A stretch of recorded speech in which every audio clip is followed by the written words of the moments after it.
Hello peoples, Dave Mayo here from HackYourGut.com, and today we're going to talk about autoimmune disease. Before we jump into autoimmune disease, let's just give a little kind of quick refresher on what the immune system does.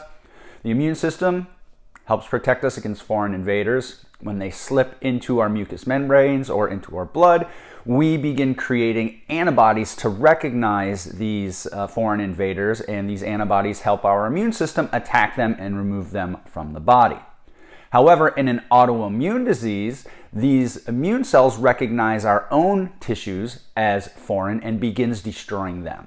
For example, in type 1 diabetes, the immune system recognizes the beta cells in the pancreas as foreign and begins destroying them. Since these cells make insulin, as we destroy more and more, our ability to produce insulin drops and eventually goes away. And then a type 1 diabetic is dependent on exogenous insulin to help maintain their blood sugar levels.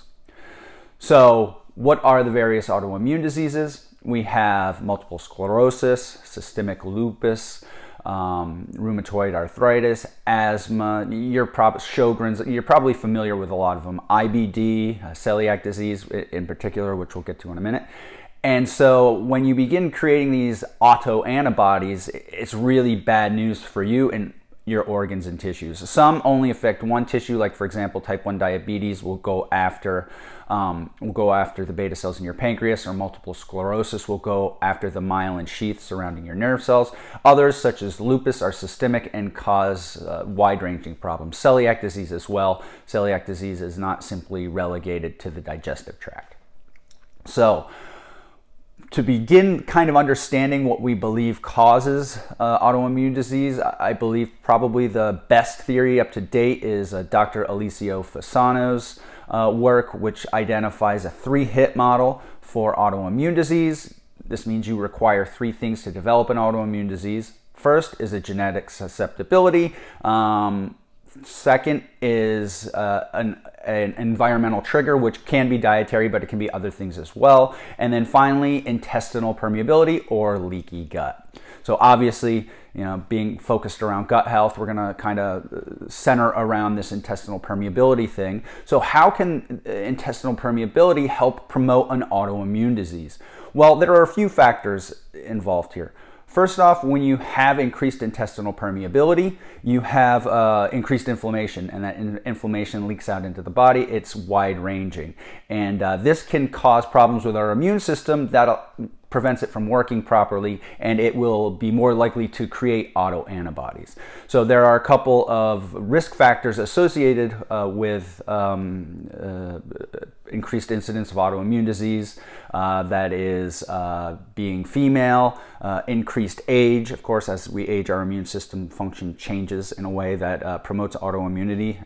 And recently, consuming a Western diet has been indicated as a potential risk factor. So how does this kind of result in an autoimmune disease? It's not simply just increased inflammation.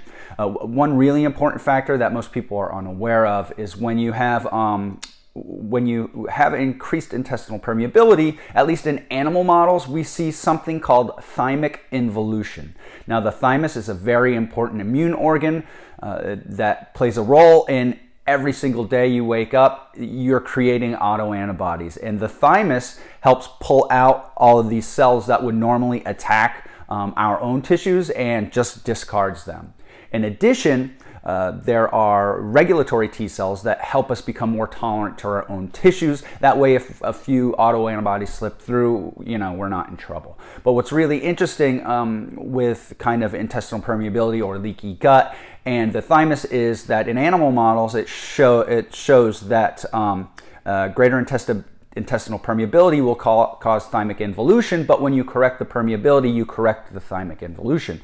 So theoretically speaking, leaky gut could contribute, in addition to the inflammation, it could contribute to autoimmune disease by causing the thymus to not select out the autoantibodies that it normally does. So ideally, we really want to keep a healthy gut. In addition, the inflammation caused by having a leaky gut further perpetuates leaky gut, which further perpetuates inflammation. So we have these things that kind of combine along with the genetic susceptibility and an environmental trigger. With the environmental trigger, what's really interesting is celiac disease, which is kind of where Dr. Fasano, cut his teeth. I mean, he's probably the most published author on celiac disease.